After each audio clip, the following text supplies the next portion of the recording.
How's it going, y'all? Welcome back to the channel. So in my last few archery videos, I talked about the Obsession, I talked about the Elite, the Ritual 33, and the Obsession FXL. So I actually just recently got a new bow for me to shoot personally this year. It's a bow that I'm actually going to keep. You're probably thinking it's the Elite Ritual, but you're actually wrong. It's actually the Obsession FX7. So why did I go with an Obsession after I talked about the FXL and how much, not necessarily that I didn't like it, but just that there was a few things that I didn't like about it.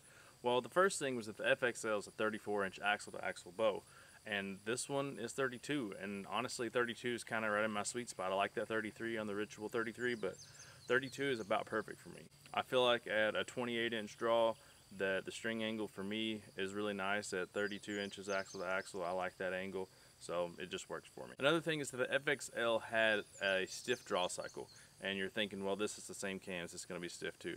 Well, the FXL that I had as a tester was a 70-pound bow. I got this one in a 65-pound. I like my bows to be maxed out as far as the limbs. I just feel like it keeps everything tighter and keeps the vibration down, honestly. So I like it maxed out. So instead of having a 70 maxed out, I got a 65 maxed out, because honestly, with the speeds of today's bows, I mean, 50 is plenty, 60 is better, but I just like that little bit of extra oomph. And honestly, at 65 pounds, this thing isn't bad at all to draw. It's still not quite as good as the Elite, but it's not bad at all, and we'll have more on that later. So a few things that I took from my Ritual 33 to put on this bow, things that I really liked about it, was this black gold sight. This is the black gold Ascent Verdict single pin. I put that baby back on there. I went with that 8-inch Bee Stinger stabilizer. Now on the rest, I sold my Elite Ritual and I let the rest go with it just because it was nice and in tune and everything. And you know, it was an older rest. It was in good shape, but it was an older rest. So I actually put a new QAD Ultra rest on this one. It is the HDX, so you know, the upper end one, and I love these rests. They do a good job of containing the arrow. They never have any issues falling away, so I like that rest a lot.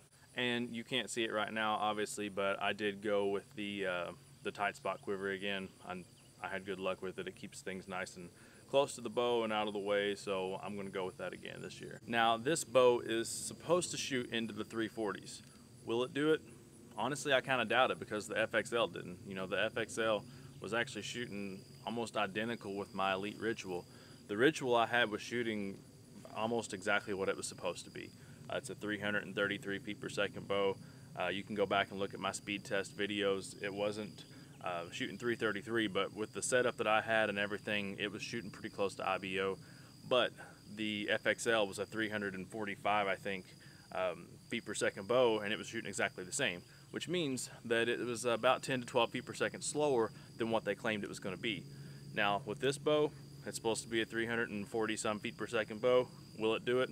I doubt it, just because it's got the same cam system on it. It's still a 7-inch brace height. I don't think it's going to be a blazing fast bow, but the draw cycle on this one isn't nearly as bad at 65 pounds, so I can kind of overlook the fact that it's not a super quick bow. The next thing is, these bows are all really quiet, and they're all pretty dead in the hand. Are they as dead as the new line of Matthews bows? No, they're not. There's not much that is, but they're just as quiet, if not quieter.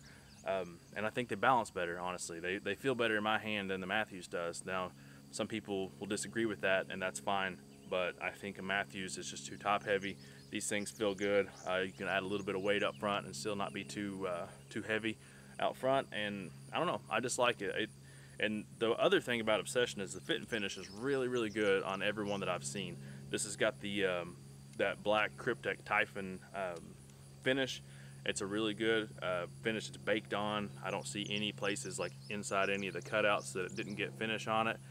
They put the America's Best bowstrings on here. It's a nice string. I think it looks really good. So let me know what you all think. Now, if you're wanting to check out the speeds on this thing, make sure you subscribe to my channel, because I'll be doing speed tests with those same arrows that I used on the last couple bows. I will do a shooting review and let you all know what I think about it on the shot.